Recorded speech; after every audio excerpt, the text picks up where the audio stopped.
Hi, welcome everyone.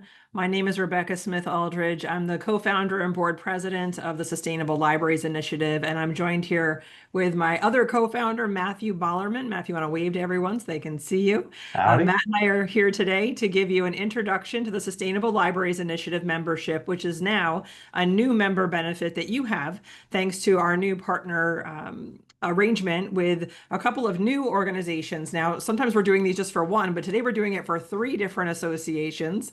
The Association for Rural and Small Libraries, which we're super excited to be working with across the country, along with the Maryland Library Association and the Vermont Library Association, two associations that we've done work with over the years, but it's nice to have a formal agreement in place now. These associations are joining a longer list of folks. I think we've got over 10 associations now signed on as partners with the Sustainable Libraries Initiative. So our goal here today is to help you understand what is the Sustainable Libraries Initiative and what the new member benefit means for you, and of course, how to access those benefits. So Matthew and I today are going to walk you through the basics of the Sustainable Libraries Initiative, why you might care about the work that we're doing and want to join in with some of this work in a maybe a more involved way. And then we'll also be talking specifically about the member benefits that you get as a member of your professional association. They get you both a free membership, a 12-month membership with the Sustainable Libraries Initiative, as well as a discount on the award-winning Sustainable Library Certification Program. So Matt will walk you through the particulars of the benefits and what is the Sustainable Library Certification Program, and we'll have plenty of time for questions as well while we're together today. So I'll just point out that if a question pops into your head, you can put it in the chat box right away. When we get to the Q&A, we'll moderate those questions as well as have you just raise your hand. You can ask a question at that point as well. But again, I'm Rebekkah, that's Matthew. We're going to kick off with explaining what is the Sustainable Libraries Initiative, which is actually in its 10th year of existence, which is kind of hard to believe when I think back to where Matthew and I started our thinking on this project, because it's a very big topic and we weren't quite sure what we were doing, but we found a lot of people who wanted to think about this topic along the way, and we're going to tell you where we are with it today. So about 10 years ago, Matthew and I were coming back from a conference that was about sustainable design. We were both working on library building projects and really interested in how to make a very healthy library building for our workers as well as our patrons that were coming in. And we realized that libraries were kind of not in the same place in terms of thinking about their role when it comes to climate change and what it's going to take to keep our communities resilient in the face of that, as well as really, in my world, always being worried about making sure libraries are viewed as being relevant and responsive in general. So the Sustainable Libraries Initiative came out of a series of conversations we had in New York State that resulted in a number of us kind of finding each other and starting to talk about what does this mean? What would it look like to have the resources we need to make sure libraries are positioned not only as institutions that are confronting climate change and ready for what's about to happen, but also being really authentic, viable partners that are contributing to their community's resilience. And that ended up being not only in the public library setting, but also for academic libraries and school librarians as well. So as you can imagine, this is a really big task that we decided to take on. And so we're going to describe a few different ways we came at it, and you can join in into those approaches as well. But at the end of the day, the idea here is that we've built a community of practice of people that recognize the impact of climate change, recognize it's going to be impacting operations, facilities, as well as the health and well-being of library workers and our community members, our neighbors, our loved ones, right? So what we've done here is really decided to figure out a path forward. Our mantra is progress, not perfection. We don't have all the answers, but there's a lot of solutions out there, a lot of things that work very well for people that we've been able to bring to the fore, as well as to put into practice across libraries now, not only in New York, but across the United States and now in Canada. And we just signed on our first international library to the certification program. And the cool thing is we're all learning together. So we'll talk more about the specifics, but here's why this is more important than ever. And I'm sure I'm telling you a lot of things you might already know already, but climate change is real and it's affecting us in very real ways. And as we start to recognize that it's just headline after headline after headline of very severe weather that's impacting not only our safety of us as humans, but also the built environment, the business community, as well as threatening us as our lives and livelihoods, it's becoming more and more dire. And unfortunately, it's predicted to continue to become more and more dire, at least for the next 30 years. That's even if we did everything right, which is very hard to hear, that we've kind of not just past the point of no return, but that we still have to keep trying because there is a chance we can turn things around for future generations, but we might not reap those benefits right away.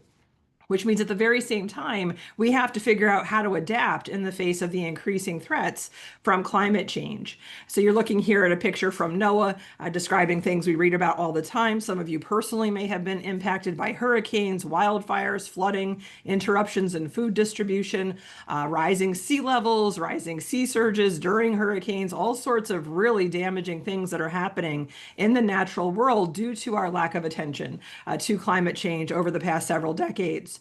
And we're not crazy, right? The data shows us this is happening more and more frequently. There's been a 78% increase in the amount of severe weather storms that are having at least $1 billion of impact in a community. It's gone from one of these events every, I think it's 82 days. It's now every 18 days that we see big events like this that are really impacting communities. So it's here, it's real, and it's just about to get worse, which is really hard to wrap our heads around because it's already seeming pretty bad.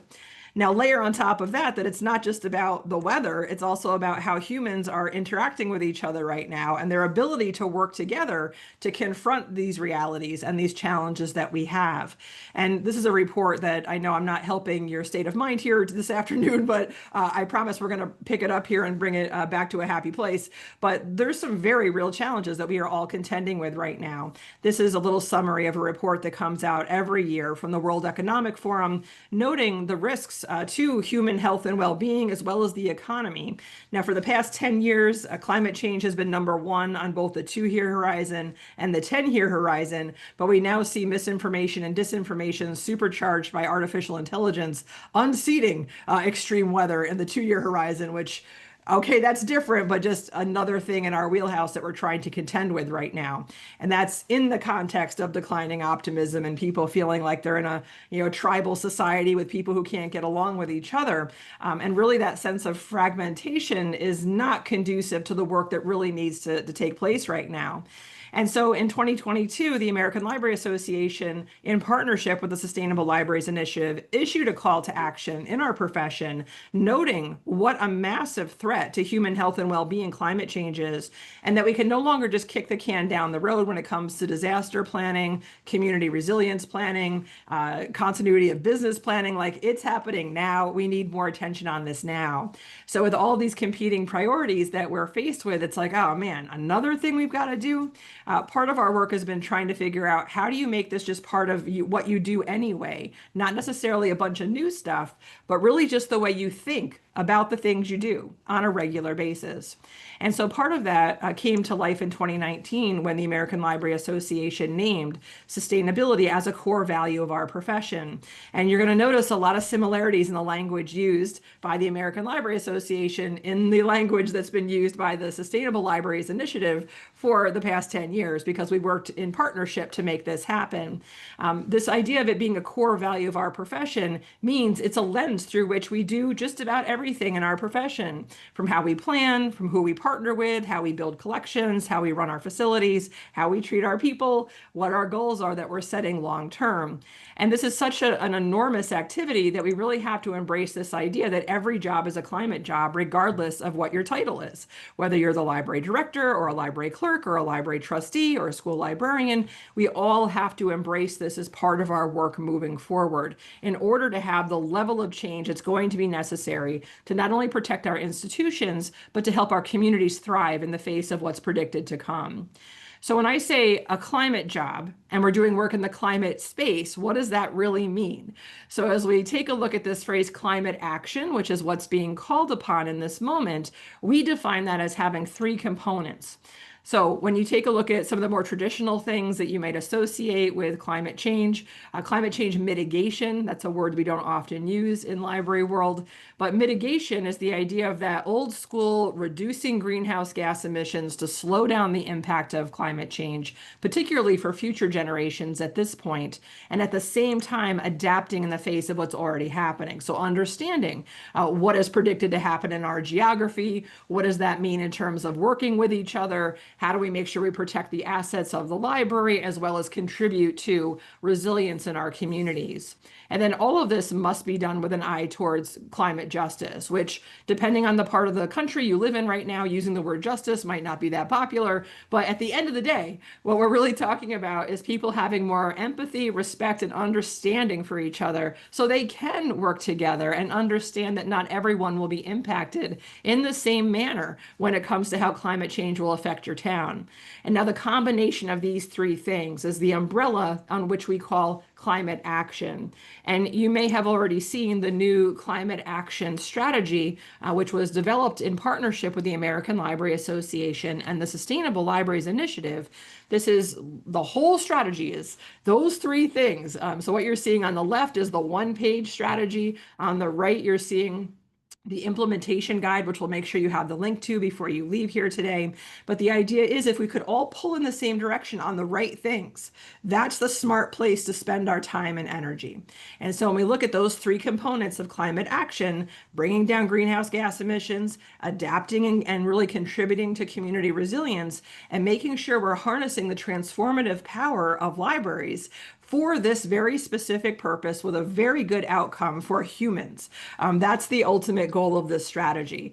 The implementation guide is then 19 more pages of telling you how other libraries are working on this, talking points to use if you're getting pushback, resources that you might use to help you do this work and integrate this strategy into your own library's planning. Whether it's strategic planning, facilities planning, financial planning, this work hits on all of those areas of our work. But at the end of the day, what the Sustainable Libraries Initiative is really focused on is this idea of collective action. There are so many smart people across the library profession doing so much good work, but a lot of times it's in isolation and they don't get to learn from each other and realize where their time is best spent on behalf of their communities. And this is a little graphic just illustrating this idea of collective impact, that instead of us all being in our little silos or going in our own directions, that if we could align with a strategy and then all start pulling in the same direction, we're going to reposition libraries across the country to be seen as very important players in this work of climate adaptation work, which is honestly where there is money. I know sometimes we're questioning if money will remain in this space, but it's undeniable at the local level, county level, state level, we're seeing money devoted to this work, and libraries are an asset that should be invested in as we consider how they will play a role in contributing to community resilience moving forward. So over the 10 years, what we've learned with libraries doing work in this space, because it touches on so many different aspects of life, from the economy to social services to how we think about our libraries. Like, it's really overwhelming. It really touches on almost every little asset of our life. So as we start to really hone in on what does it mean to be a sustainable library, what we've learned over the past 10 years is that there's 4 key attributes to being a sustainable library. And it starts by being authentic from the inside out, from really taking a strong look inside of ourselves and our institutions to make sure we're living our values out loud. Our policies and our plans really reflect a commitment to community resilience in the face of climate change. And then really deliberately prioritizing being a catalyst for social cohesion and civic participation. So recognizing that, well, yeah, solar panels and pollinator gardens, they're very, very important. At the end of the day, if people can't work together, if they're not invested in the success of their community, if they can't problem solve together, I don't know if it's really going to matter at the end of the day. So we want to see more libraries making a deliberate commitment to that being a catalyst for social cohesion and civic participation. And then the 2 things that you might have expected us to talk about today, which is prioritizing work that will help reduce greenhouse gas emissions and really achieving that climate mitigation component of climate action, but then being active participants in climate adaptation work, which is really what does your community need to be successful in the face of the challenges that are predicted. So our work over time has been to make this more doable because it's very overwhelming. How do we make it, bite-sized, action-oriented, and for it to work for a library of almost any type, but certainly of any size? We have libraries in the program that represent small rural libraries. The Mamakating Library is a great case study to take a look at for a small rural library being successful in this work. And we've had very, very large urban libraries scaled at the county level, like the San Diego County Public Library, also do this work with us and complete the certification program. So there's really no barrier to entry when it comes to how large your library is, how many staff you have. There's really no ticking clock on the work. It's really up to you to figure out what's the best path forward for your library given your set of conditions that you've inherited now that you own the role that you're currently in. And the idea here is that you're going to be doing work all day, every day for your job anyway. Why not do it using the framework of the Sustainable Libraries Initiative work, sustainability as a core value, and really start to pay attention to all those little things we do all day, making sure they're adding up to this grander vision of libraries contributing to community resilience in some very real, very modern ways that acknowledge the realities of the society that we're dealing with, as well as the natural environment that we're dealing with. So Matt's going to describe here this lens through which to make better decisions moving forward that should help you make better decisions tomorrow than you did yesterday. Thanks, Rebecca. And that was, as always, a great introduction to how we got here. Just before I get started, I want to thank everyone for being on the webinar today. As Rebecca said at the top, it's really just so awesome to have new folks joining us and coming around to think about their role in their community to do this. And a realization that I had in kind of the middle of this work was that idea of what our missions are as libraries, and that really, day in and day out, we're here to make our communities better. But I think getting involved in this work expands what that means. So a lot of us focus at the people level, which is appropriate. That's the folks that pay our taxes and come through the door. But we can have a role in other things that our community, that we're responsible for as a library. So having a say in how the folks are using the air and the water and the ground in various ways, and thinking that through a little bit, I think really expands our approach to keeping engagement with our community, making sure that we're taking the assets that we can help folks manage, and making sure that they get used in the best way possible, again, to make people's lives better. So that's what gets exciting for me about that, is how we can be that platform for our communities to gather and discuss and talk about what's best for each other. But this lens that we kind of settled upon, uh, after a while, it didn't come initially, but we noticed that when we were starting to talk about this topic with people, it didn't really make sense. It was hard to kind of, as Rebecca said at the beginning, it was so vast.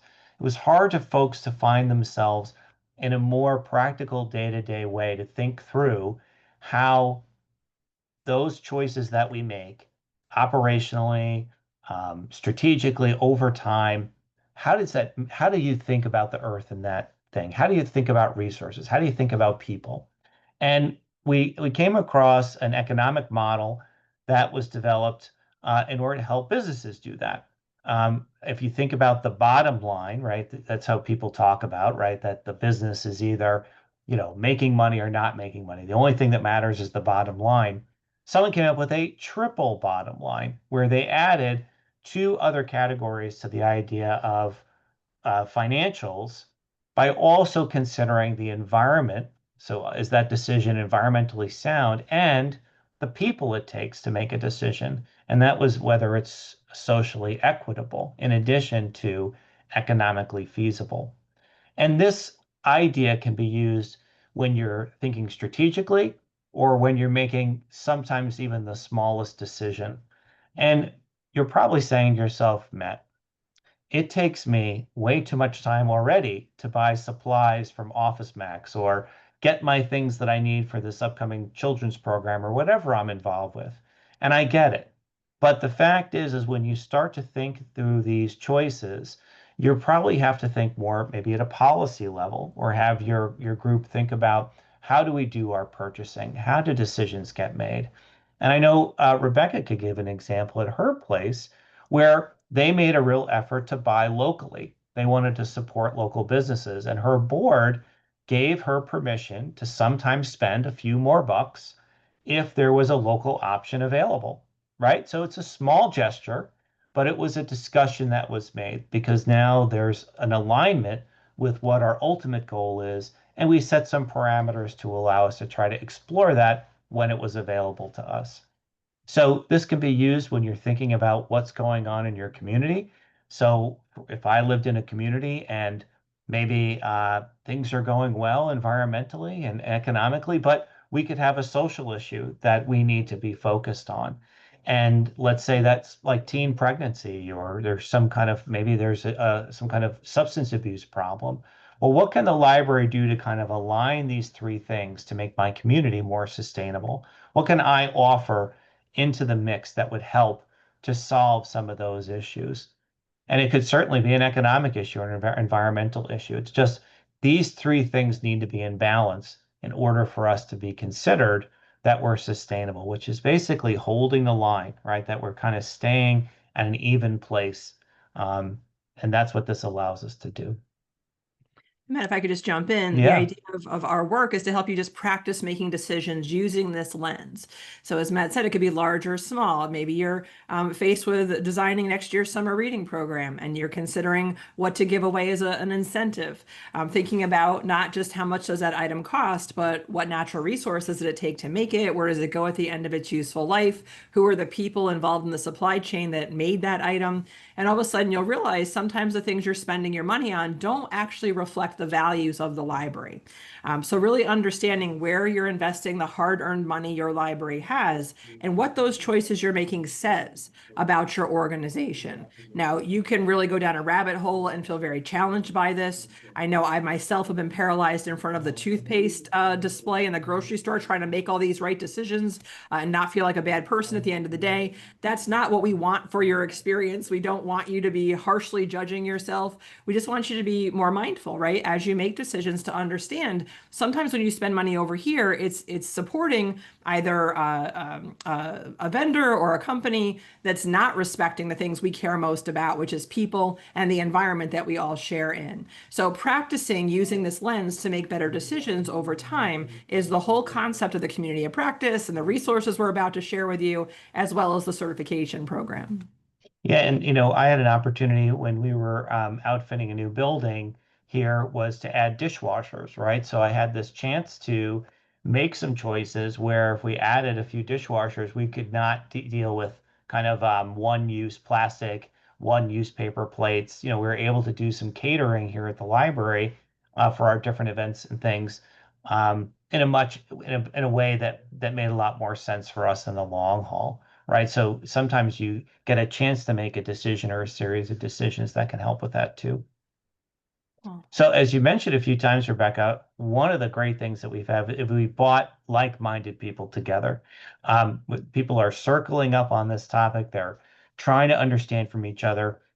We've done a pretty good job of having a presence at our national conferences, and also some regional ones and different webinars and the rest. Again, trying to answer those pressing questions that people are having, or shining a light on some new opportunities that are coming our way due to our growing kind of sphere of influence that we have, that people from outside our industry, outside of libraries, are coming to us and saying, hey, I think I have something that your people would really like to hear about. And I'm thinking of the seed library folks that we had recently. That was one that people really got into, to hear about that. So what we're trying to do is to let you have access to presentations from all the certified libraries, and that is a gold mine of seeing what people have come up with to solve some of the basic issues of what we're going through, and what this work tries to bring out. Different policies. You want to start with your board and start talking about your government, who governs you. Start to pass some policies and think about a vendor list to find those things.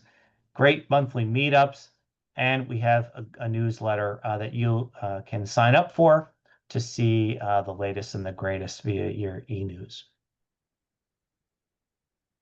So you have the ability to sign up for the benefit. I think you have a slide at the end that's going to emphasize this, but you'll be able to claim a free 12-month SLI membership. And so that's not the certification program. We're going to talk about that discount that you can get by being a member of one of these associations in a little bit. But you can get all of the following things that I'm going to run through right now in a little more detail. One of them are policies. So you get to log in and see, and this coding system on the side, A5, D3, H1, all of that, that ties back to our certification program. So there's a number of categories, and some of them involve policy. So we're trying to show you kind of a preview of what we're asking for in there. And this will give you a good idea of what kind of the topics we look at. Obviously, travel, purchasing, partnerships, um, working on community resilience, and then within those are very specific examples of how some libraries did it. Now, for instance, where I work at the Hauppauge Public Library, we passed one policy that kind of covered it all, right? So we had kind of a catch-all policy that dealt with it. And that's another way to do it. There's no one way, and that's the beauty of the SLI. We're interested in you having conversations, maybe taking some actions. That would be fantastic, but trying to think through what this means. We're not here to say everyone has to join there's only one way to do it. You have to go through our program. We just want you to be thinking this way because we think that libraries are really well positioned in the community to help their communities through what we believe are going to be some very challenging times in the near future. Training. Who doesn't love a webinar? I do, and I'm glad that you're here today. But we have a lot of stuff that's in the can that we've recorded from the past, and of course, we can always learn from our past. And we have things coming up all the time. I think pretty much quarterly, we have a new webinar that's coming up, and that gets advertised on our website at sustainablelibraries.org, and also in the newsletter, in the e-newsletter, you can catch those up. But you've always wanted to do a repair cafe, community gardening. How do you measure this stuff? Um, Different climate adaptation for library facilities. All of that is in there and more. And the panels that we put together are really great. And it's done by other people who have gone through this and people that we've met along our journey that we try to bring in and have them speak to you. This one I'm super excited about. And this is, I know, because it's statistics and I love them. But what we're trying to do is to help you tell the story of the journey that you might be on to reduce the carbon use in your facility. Our kind of institution that kind of is housing this work right now, that houses a Sustainable Libraries Initiative, is the Suffolk Cooperative Library System here in Suffolk County. And Roger, who is on our board, has an amazing chart that shows the journey that they went through in reducing their CO2, mainly through electrical upgrades and lighting changes. And so there's just this beautiful graph that starts way up here with cost and energy used. And 5, 6, 7, 8, 9 years later, I think it's 70% less or something like that. Isn't that, Rebecca? It's some giant percentage that it went down. And that's in addition to adding in all the solar, and they added in parking lot solar, and they have electric vehicle charging that they use for their daily delivery. Just fantastic work. There's a few things I like about that story. One, it didn't happen overnight. It was a series of choices that were made to reduce that use, and then they were adding some things that actually bumped the use back up. But it's a more regenerative way to do things, right? So it was a strategy to get there. And so by using this tool, you can produce those kinds of charts, right? You can start to enter your data and track the various uses. And this will turn those numbers into a similar category so that you can start to dump in your electrical use, fuel, water use, various things. You can put it in here, and then we'll help you turn that into a very usable chart. So if you have to do an annual report, or you're communicating to your community or to some kind of board or advisory panel will help you come out with a chart that's showing the effort, the investments that are being made, and what's coming out the other side, which will be less, right? And people love the story that you're spending less money, right? Now you have to tell them you're not allowed to take that money back. You have to invest it back in the library. So that's number one. But number two is that you are trying to do the right things and move the library in the right direction.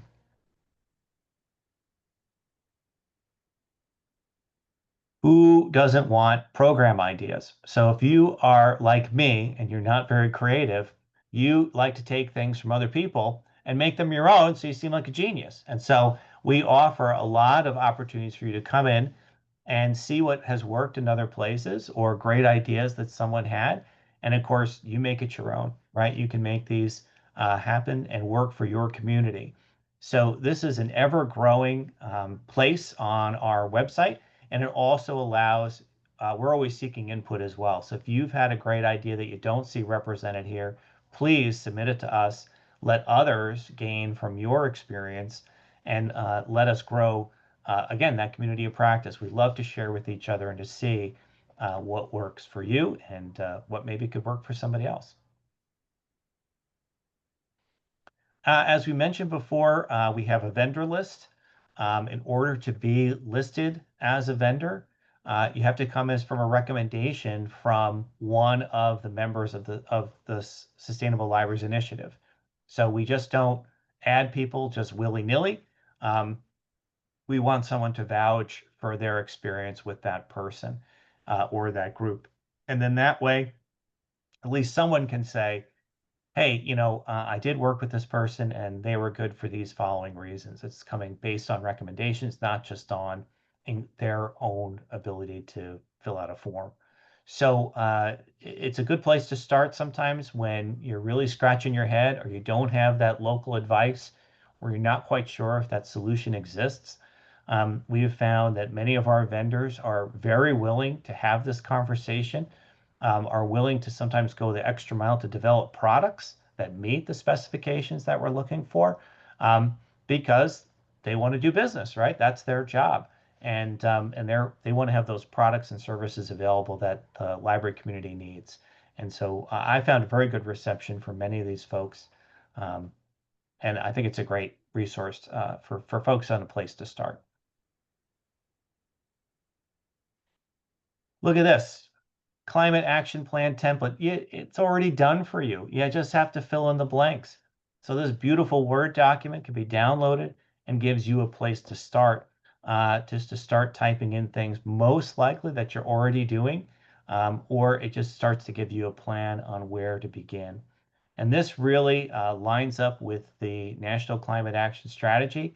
It allows you to start to think through that document and start to put down places where you might have done a tremendous amount of work, or maybe you haven't even thought about beginning. Down here on Long Island, we've dealt with hurricanes often. So a lot of us have done a lot of good work about continuation of business, especially in a power outage or flooding or not being able to access our facility. We have that cold, but we don't really, maybe we haven't done the work about some other threats that could come our way. And so we might need to work on sharpen our pencils about that. So wherever you are at, this is a really good place to start to collect that thinking and allow you to start to make those plans, because ultimately this is what we hope each library can do, is to be able to do their part towards it. Whether you're telling us about it or not, we just are really happy that you have a chance to start and to do this work. We'd love to hear about it, though. I'm not trying to say don't let us know, but the good thing is to begin. So we've done this 4 or 5 times now, Rebekkah. A partnership with the American Library Association does an e-course, Sustainable Librarianship, Core Competencies and Practices. So as a member, you're getting this free membership benefit. You can kind of get, when these courses get announced, there are 25 free seats. So you'd be able to get one of those free seats or be on a waiting list, I would assume, if they went by the wayside or went too quickly. And you'd be able to take this great course. Members of the SLI help to moderate the course. and we do some work there to make sure that what you're putting in there and the answers that you're giving come back and give that great feedback from folks that have been there and have walked down some of those same roads that you're just starting on. You do get CEUs for this, is that correct? You get continuing education units or credits for it from ALA? Do you know, Rebecca? I can't answer that question, Matt. I'm sorry. That's okay. I think you do. I mean, it's a 4-week course that's through them, and you're going to get a certificate at the end that you finished it. But it really is a much more in-depth primer than what we're doing here, right? We're just talking to you for 35, 45 minutes. This is really a very deep dive into some great topics to really give you that sense of it. How many hours a week roughly? Well, it's asynchronous. Do you remember? I don't know what the kind of thing. We'll try. I think Rebekkah will think about that question. We'll get an answer for you there. But again, terrific program if you're able to take it. So I think one will be being announced pretty soon. So on this next slide, I realized I made a mistake. So it says coming soon, but it's actually already live on the Sustainable Libraries Initiative website. That's sustainablelibrariesinitiative.org, which is the Climate Action Lab resources. So if this is not something you've taken a dive into, this gives you resources into government data that helps you identify what are your top climate hazards for your geography. So you're not planning for everything, but you're planning for like the top 3 things that could happen in your region. Most of you can probably guess what those things are already. But then it gives you information that helps you maybe with talking points that you might need to make the case about things, or that template that Matt just showed you, funding ideas of where you might get money for this. That landscape is changing quickly here as federal government funding is drying up a bit for some of this stuff, but a lot of our member libraries have been getting creative in this area. But it also ties into examples from other libraries. Because as Matt said before, time and capacity are often issues around the work. We all know what we want to do, right? We have really big plans, but sometimes the time, space, and energy to do this work is a little short. So that community of practice can accelerate your ability to do work in this area, fill in those blanks on the climate action template, and really help, I think, accelerate your work in this area. So a few other things just to review is uh, the thing on the left, that really nice green tennis ball that says Roadmap to Sustainability. That is a real good entry point for this what we're talking about today. And it's available to download as an app. We work with OCLC, did an update for us recently, and it's available, I think, on Android and on Apple devices. And it's a good thing you could share out with your team or your staff or your board or whoever to start to write down some of those initial thoughts that you're having about this topic. And it's a good place to start to align around where you think you might want to go with your library. It's got some vocabulary in it. It's got some case studies, and it just is, I think, a great place to begin. And that's what we've suggested to people is you can either hand it out with some of your folks that are around you to start to have that conversation and start to see if you guys are sharing the same words or your things that you're using or to gain a better understanding. And then you can start to attend the webinars. You could be getting our newsletter for a few weeks. You could be thinking about that. And then I think the bigger leap is to the right of the page, which is the Sustainable Library Certification Program.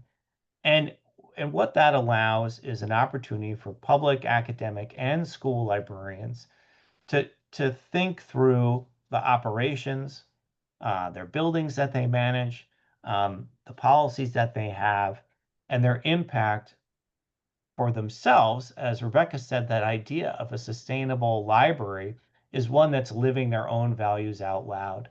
And this is a way to have a third party verify that, right? This is someone else is coming in and saying, we've gone through your answers to these questions. And they're all basically open-ended questions. There's no prescriptive way to write down how I'm solving something. We're interested in the way you're solving it. Tell us about how you're doing it. And then we'll make a determination. We'll say, oh, that's interesting that you did it that way. Did you guys think about that? Oh, yeah, we thought about it this way, but this is how we got there. Or, hey, in my instance, I don't own my library. We rent it.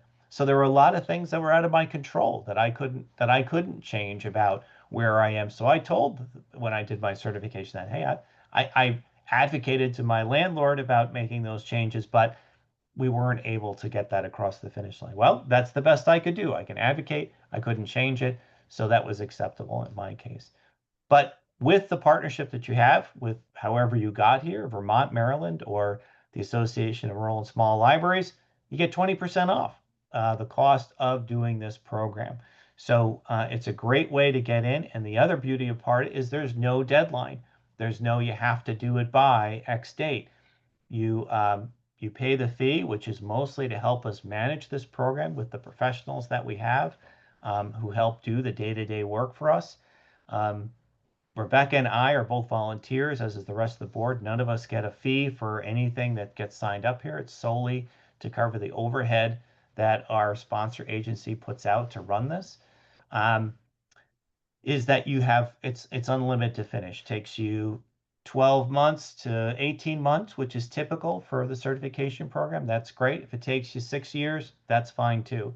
And we have some libraries who are in there because, they started this maybe right as COVID began, and they're still trying to kind of sort through those pieces. So it's all good. The other good thing that we do with the certification program is you have a mentor. We assign you someone who's gone through that road before you and can answer those questions and help you through those sticking points about how this works, in addition to some help that will get you oriented to what the certification program is. And the way it works is we go through this various categories and you work at your own pace, and you're going to give us those examples of how you got it done. So there's a part 2 webinar if you're interested in diving more deeply into the certification program. There's going to be a panel of folks who have completed it, who are just like you. Some are from small libraries, some are from larger libraries, but they'll share with you their own experience of walking through these different categories and the action items they completed, what it's like working on the online interface to answer the questions, what kind of evidence they were providing to meet the criteria, and really hopefully some stories along the way that help you see this is really where you build the coalition of people in your organization and within your community that really bring to life those attributes of a sustainable library, that you're living your values out loud, that you're a deliberate catalyst for social cohesion and civic engagement, that you're reducing the carbon footprint of the library, you're an active participant in community resilience. If you're feeling overwhelmed by this is one methodology you can use to achieve those things in a more visible way that helps you get the credit you deserve for the work that you're doing. And I just want to point out something Matt said, maybe that might have slipped by you, which is that a number of these things you are already doing, but you may not be packaging them and talking about them in a way that are getting the attention that you deserve for the work that you're doing in your community, on your campus, or in your school, depending on what type of library that you are. So built into this program, it's not just a checklist. It's designed for organizational change, an actual culture change in your organization to get people on the same page, thinking through that sustainable definition of a triple bottom line lens. It's built into it as storytelling opportunities to help you articulate what you're doing and why you're doing it. We have success story after success story of libraries in the program who are getting more visibility, more attention from opinion leaders and decision makers, and in some cases, more money. Grant money doors that have opened up for them, or funders who now understand in a wider way why the library is so important to the future of their community or their campus. Yeah, the example I was just thinking of, Rebekkah, was Lisa, at Yeah. Lindenhurst. And I happened to see her earlier today when we were talking with some legislators um, at a meeting at a neighboring library. And, as she was talking about, I forgot exactly what she was speaking about. It just her story is so fantastic because she came in after a building referendum. They were going out for a new building and it failed, and that her library staff was the morale was low. They really had a low morale, I think, and they didn't feel as though their standing in their community was really that strong. And she chose to use this process as a way for just kind of circle around, right? A way to kind of come together over a topic. She found some really good champions, I think, in her staff that she had, and it really became a rallying point for that library and a way to kind of change the narrative about that institution. and she just used it for a good thing. And I've heard that. What's the library that's near your system that did the same thing? Didn't someone else do this? I wonder if you're talking about the Memicating Library, where they had a Yeah. big change in leadership. And this is a small rural library, which is appropriate for some of our folks in the audience today, where the past director thought it was a great idea, got everyone excited about it, and then left. And so the new director came in. She'd never been a director before. Again, small rural library, usually under resourced, not enough of anything, right, that you might need to bring the vision that everyone has to life. And she used this as basically a roadmap to create the strategic direction for the library and the community to great success.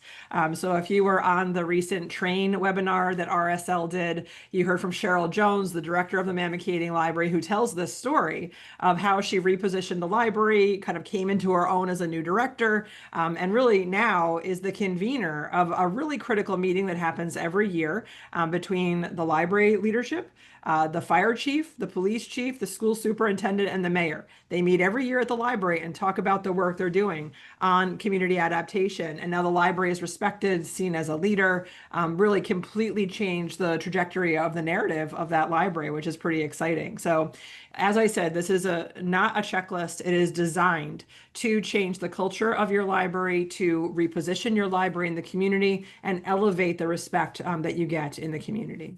And I think one final point I want to make about it is that what we've tried to do as well is not to have it be a cult of personality.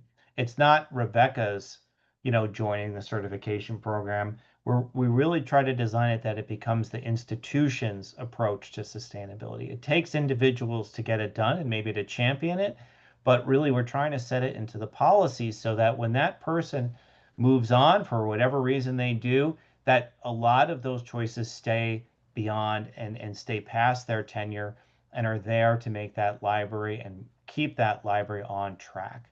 And so I think that's an important thing too about it, that it's not just about, hey, I'm really excited by this. It's that the library is making really conscious decisions to stay with this work as we move forward. So just to summarize, whether you're just dipping your toe on this topic and trying to figure out what it's all about, there's a place for you. As Matt said, you could download the app, check out the webinar, sign up for the e-newsletter, start hearing the stories of others doing this work.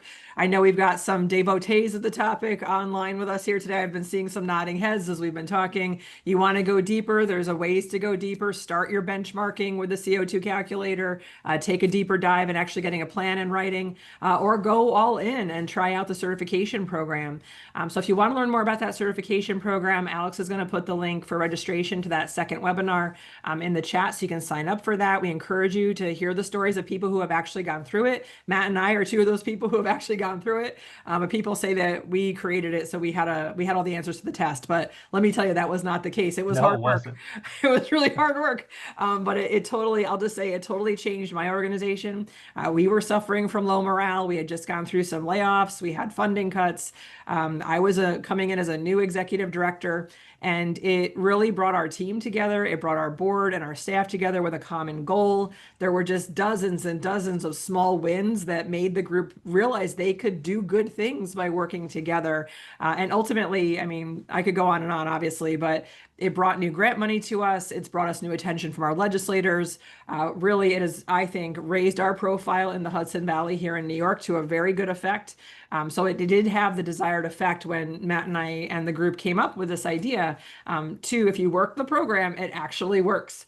And during these times that we are dealing with a lot of political strife, a lot of misinformation, a lot of people don't know who to turn to or who to trust, they really do need libraries in this moment more than they ever have before. And this is a nice way to figure out what that looks like in a way that draws the most folks to you in the least controversial ways possible. And I know some of you probably have questions about how to talk about this in more conservative communities. There's a lot of resources related to that in the resources you'll find in the SLI. You can also email me anytime, and I'm happy to coach you on that topic as well.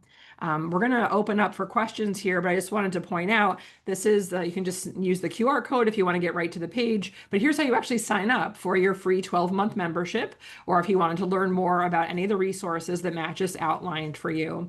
We encourage you also to join the monthly meetups. You don't have to be in the certification program to come to those. It's a cool way to meet people. Matt and I will be at the ARSL conference in about a week and a half, so we hope to see you in Albuquerque if you're also going. But we are really accessible. Matt and I are volunteers, as are all the SLI advisory boards. We're not looking to make a buck off of you. We're people just like you, trying to make sure we're doing our best in the roles while we have them.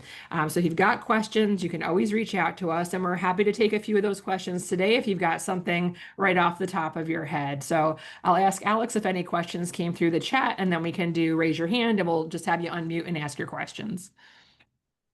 I see one, Rebecca, and that was about I think it was the SLI American Libraries course, about how many hours a week would someone need to like spend on that course? Sure. So each week there's 4 weeks in the class, and there's some recorded videos to watch. It would be less than an hour's time to watch those videos. And then it's all about you as a student and how much time you want to put in. So there's other resources to read through. There's always a little reflection assignment to think about what you've just heard and how it might apply to your situation. But I would say on average, an hour to 2 hours a week to really get something out of the course. And those of you who are like to go deeper, you can. But again, it's asynchronous. You've got a guide by the side in terms of moderators that are there to answer questions that you have that come up, that each one will be answered within the week that it is asked. And that was it for the chat. So if someone has something else, I think they could either raise their hand or just unmute.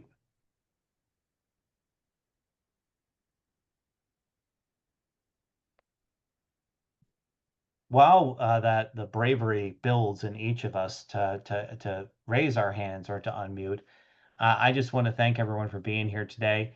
It was a pleasure to talk with y'all. And Rebekkah, as always, it's always fun to talk about the SLI and to hopefully hear folks who are going to jump in this with both feet and run around and tell us how it can be better and to make it special at their own place. Kim, you unmuted. Yeah, thank you both so much. I unfortunately had to jump in a little bit late. Will you be sending out the slides or information so that I can sort of catch up with what I missed and also follow some of the links on the QR codes? Yeah. Hey, Kim, it's nice to see you. Yeah, we'll make sure you get a copy of the slide deck. And I think Ax will also send a link to the recording if you want to listen to the minutes that you missed at the beginning. That's great. Thank you so much. I'm excited to sort of see what ways we can join this initiative. As you know, I'm a big fan. I know you are. And unfortunately, I can't say you could be the first in New Jersey anymore, but you've got a nice group too. I think through the New Jersey Library Association, they've started a users group, which I'm sure you're aware of. But we want to see ambassadors in every state talking about this stuff and leading the way. And that's a big part of the goal that we have as well, is to really help empower other leaders across the country to be talking about this. And, Kim, your leadership at the national level is noted, and really showing that it's not just about folks that are really in the know about climate change and what there is to do about it, but really, I think, celebrating all of our capacities to be influential in this moment, and really helping people see themselves in this work is a big part of what we're doing. So Kim, thanks for being here and all you've done in the years leading up to today. I'm not seeing where to raise my hand, so can I just ask? Go for it. Go for it, Ellen. If you're in a large system, I know that for purchasing and there are a lot of programs that are obviously system-wide. Is there any capacity to do building, but obviously you can't do it as much, or I guess I just don't know, so I'm curious. So Eleanor, you're speaking about purchasing specifically of part of our goal is to centralize purchasing and training folks who are doing purchasing to how to make educated decisions, or are you speaking about a multi-building situation where you're not sure how it would be applied across a multi-building situation? That's the multi-building thing, because clearly purchasing on many levels as part of a system, you don't get a choice. Then there are obviously internal things that you do, for if in our case, like our programming or this or that, there's certain stuff we do at a building level. And I didn't know if there's capacity for that. Yeah. So on the purchasing side of things, there's action items related to helping purchasing agents basically become educated in the triple bottom line and what's called the zero waste hierarchy, a way of thinking for purchasing. And that should bleed through an entire multi-building system. But then for systems that have been going through multi-building systems that have gone through the certification program, we're about to announce another one. Actually, our first Canadian library will be a multi-building system. So a lot of the action items you'll be either demonstrating, yeah, this was something we could apply across all of them, or we had to use this building as the demonstration site for something, or we've built this into a plan where it will eventually be rolled out across all those buildings. So as we said earlier, this is really scalable to your situation. And the idea is to advocate for these things to happen as best you can given your situation. So if it can be done across all of them, awesome. If not, let's try it at one or build it into a plan to figure out what we need to get there. Sounds good. Thank you. Yeah. Yeah, and I think a good example to look at is the San Diego County, because when we actually visited them to give them their award, I think the longest conversation we had with Susan, who's now retired there, she was, I think, one of the what was her title? Like a vice president or she wasn't a director. She's like an assistant director there. Assistant director, yeah. And we talked about purchasing, and what a thing that was to overcome to try to, how do you work out buying for 56 different locations, right? And so, and they had to go through some city, there were city rules, county rules, there were like various purchasing rules. And how do you align all this? So I remember we had a long conversation about single-use plastic, and trying to eliminate that from their kind of the idea of how they do things. And she goes, it was just like, no, we don't want to do that anymore. No, we don't want to do that anymore. And it was just hard to get that understanding because it becomes habits, right? And that's what this is trying to do, is to have those conversations and go down those roads that we don't tend to do because we are busy people, but you realize kind of where those choices lead and how do we start to dial that back and make choices that are better for our community. And sometimes, when you're not in control of a particular action that you think should happen, being the voice, the advocate, asking the question will, in our world, satisfy the action item. To demonstrate that you did advocate, even if you couldn't control the ultimate outcome. That's what we're looking for. And we've seen it really work for a lot of our libraries, in particular, the academic and school librarians in the program, where they don't control the building. They don't control a lot of the policies that influence purchasing or the building itself. But they've been able to find the person on the campus or find the person in the school or find the person in the county government who does make that decision and have a meeting with them and chat with them about what we're trying to accomplish and what are their thoughts on the matter.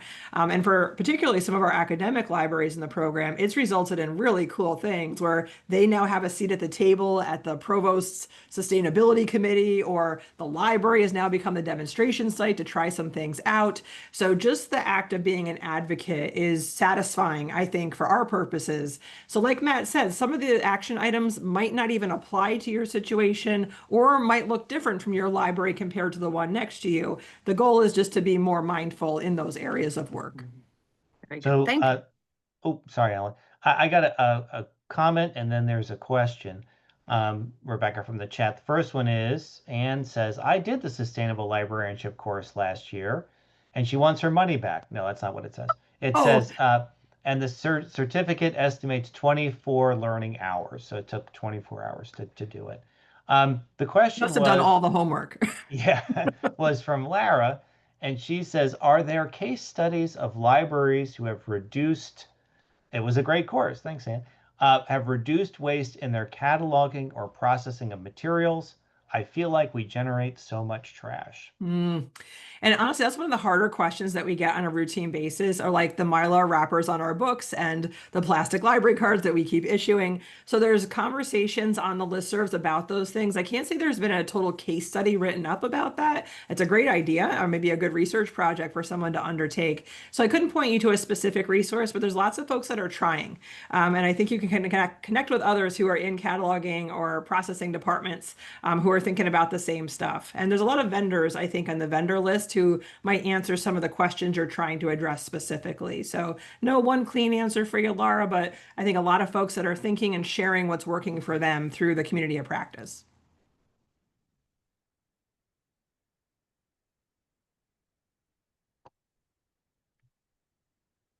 I don't have anything else in the chat, Rebekkah. All right, it made my heart stop when you said they wanted their money back for the e-course, but I see now that she did actually like the class, so thanks a lot. You're welcome. But I want to thank everyone for your time today and your interest in this. You're already ahead of the game by just showing up here today. So congratulations to you for being an early adopter of this work in your institution. And please, I hope you see us as an advocate and a resource for you as you move forward and bring your vision to life for your library. You've got the info right here on the screen to access your free membership. And you've also got Alex and the staff's email, so you can communicate with them if you have any other questions. And as we said, we'll follow up with the slide deck, the recording, and other links that'll help you get started with any of the resources that caught your fancy here today. So there was a question about AI, just as you started your summation. Are we battling its use in libraries? Yeah, we have a new member of our board. Some of you may recognize this name. Her name is Sarah Tribblehorn, who's out in San Diego State University. She just wrote the most recent article in American Libraries on AI and the environmental impact of AI. So that's a rising issue for all of us, and particularly here at the SLI, we're paying attention as well for best practices for how to advocate to vendors to hold them accountable for the environmental impact of AI in particular. Thanks, everybody. Thank you for being here.